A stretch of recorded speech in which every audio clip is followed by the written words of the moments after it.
समस्या है वो किसानों की समस्या है। बिहार में जो किसान है उसकी बड़ी बदहाली है। कई लोगों को लगता है कि किसान तो भैया ऐसे ही रहेगा, तो मैं हमेशा बताता हूँ कि यही खेती किसानी करके हरियाणा पंजाब में लोगों ने, किसानों ने इतना पैसा कमाया है कि आप सुनते हैं, हम लोग देखते हैं कि बिहार के गांव-गांव से लोग जाते हैं पंजाब में मजदूरी करने।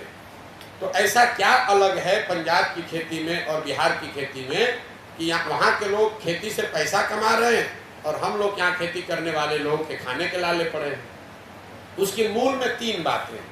पहला है जल का कुप्रबंधन।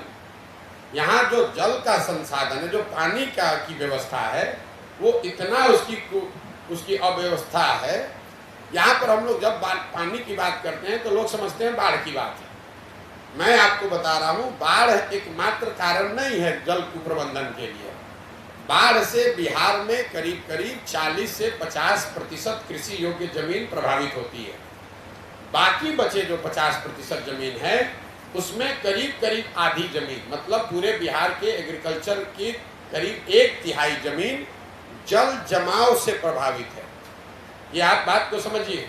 बाढ़ की चर्चा खूब होती है, जहाँ पानी लग जाता है उसका आप कभी चर्चा नहीं करते। जो और नदियों के कटाव का जो मामला है, नदी पर परिणाम ये हुआ है कि उत्तर बिहार में जो नेपाल से लगते हुए जिला हैं, दोनों चंपारण है, शिवहर है, सीतामढ़ी है, मधुबनी है, सुपौल है, ये जो तराई वाले जिला हैं, यहाँ पर बाढ़ है और नदियों के रास्ते बदलने से जो कटाव का मामला है उससे सैकड़ों एकड़ जमीन लोगों की बर्बाद हो गई है। अच्छे खासे किसान, ओवरनाइट नदी ने रास्ता बदला, आपके जमीन पर बालू पड़ गया, आप बिल्कुल मजदूर गरीब हो गए। लेकिन जब आप तराई के जिलों से नीचे जाएंगे, आप गोपालगंज जाइए, गोपालगंज के बाद सिवान जाइए, सिवान के बाद छपरा जाइए, समस्तीपुर, वैशाली, मुजफ्फरपुर, दरभंगा, खगड़िया, इन जिलों में आप देखेंगे हर पंचायत में हजारों एकड़ जमीन ऐसी है जहां जल जमाव है, पानी निकलता ही नहीं है, वहां एक ही फसल होती है। इस पर कोई सरकार की चर्चा, न प्रेस में कोई बात होती है। लोकल स्तर पर लोग बात करते हैं कि भैया यहाँ 2000 एकड़ पानी लगा रहता है, लेकिन सरकार का कोई समुचित इस पर प्रयास नहीं है। और तीसरा पहलू है सूखे की। बिहार देश में, ये आंकड़ा याद रखिए, बिहार देश के बड़े राज्यों में एकमात्र ऐसा राज्य है जहां पिछले 10 वर्ष में सिंचित भूमि की मात्रा 11% से कम हो गई है। याद रखिए, 10 साल में सिंचाई वाली जमीन 11% से कम हो गई। ऐसा क्यों? जो पहले से भी नहर बने हुए थे, जो नलकूप थे, माइनर इरिगेशन के प्रोजेक्ट थे, वो रख रखाव के अभाव में बंद हो गया है। तो जब हम लोग गांव देहात में चलते हैं तो लोग बताते हैं भैया ये नहर है, पानी कभी आता था अब नहीं आता है, यहाँ बोरिंग था, कैनाल था, अब बंद हो गया। तो ये जो पहली समस्या है, बाढ़, जल जमाव और सूखा, इन तीनों को मिलाकर जो इतना बड़ा कुप्रबंधन है कि करीब करीब 2/3 जमीन या तो बाढ़ से प्रभावित है, या जल जमाव से प्रभावित है, या पानी नहीं रहने के वजह से सूखे से प्रभावित है। दूसरी बड़ी समस्या है भूमि सुधार की। बिहार में समाजवाद की बात हुई, सामाजिक न्याय की राजनीति हुई, लेकिन बिहार में आपने भूमि सुधार की चर्चा कभी नहीं सुनी होगी। नतीजा ये है कि पूरे देश में 100 में 38 लोगों के पास जमीन नहीं है, जबकि बिहार में 100 में 60 लोगों के पास 1 इंच 1 धूर जमीन नहीं है।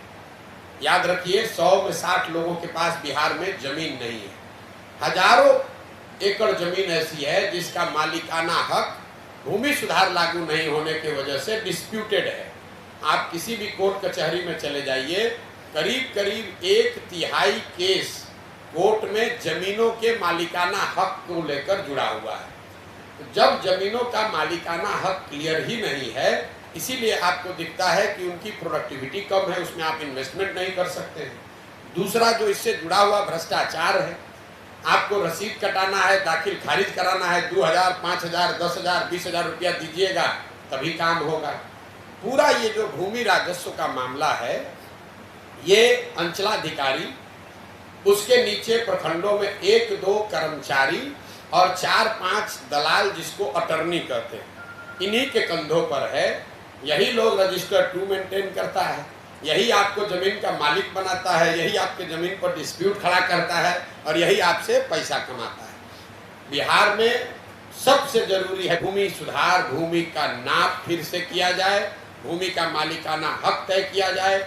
मुझे लाखों लोगों की जानकारी है, हजारों लोग मिले यात्रा के दौरान, इनको अलग अलग सरकारों ने अलग अलग कालखंड में भूमि का पट्टा दे दिया कि भैया ये तुम्हारा जमीन है, 2 डिसमिल है, 3 डिसमिल है। जिसको पट्टा दिया उसको जमीन का हक नहीं मिला, जिसका जमीन एक्वायर किया गया उसने जमीन छोड़ा नहीं। नतीजा हुआ कि पूरी जमीन, कोई सरकारी गैरमजरूआ है, कोई डिस्प्यूट में दूसरे वजह से है। ज़्यादातर लोग अपनी ज़मीन को बेच ही नहीं सकते। आप ज़मीन बेचने जाइएगा तो पता चलेगा उसमें अब डिस्प्यूट है। और इन दोनों के बाद, जल कुप्रबंधन और भूमि सुधार के बाद, तीसरा यहाँ जो रूरल इकोनॉमी, किसानों की बदहाली है, उसकी वजह है किसानों के फसलों का उचित दाम का न मिलना।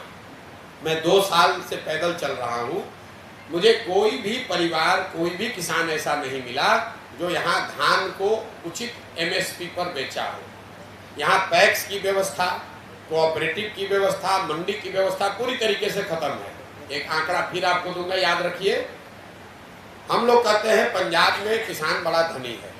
पिछले 10 वर्ष में पंजाब में 70% धान और करीब करीब 75% गेहूं सरकारी समर्थन मूल्य पर खरीदा गया है। बिहार में पिछले 10 वर्ष में 13% धान, सिर्फ 13% धान और 1% धान गेहूं ही सरकारी मूल्य पर खरीदा गया है। तो 2100-2200 रुपया वाला धान लोग 1400-1500 में बेच रहे हैं। और एक आर्थिक सर्वेक्षण बताता है कि बिहार में किसानों के फसलों के उचित दाम नहीं मिलने की वजह से हर साल यहाँ के किसानों को करीब करीब 15 से 20 हजार करोड़ रुपए का नुकसान हो रहा है।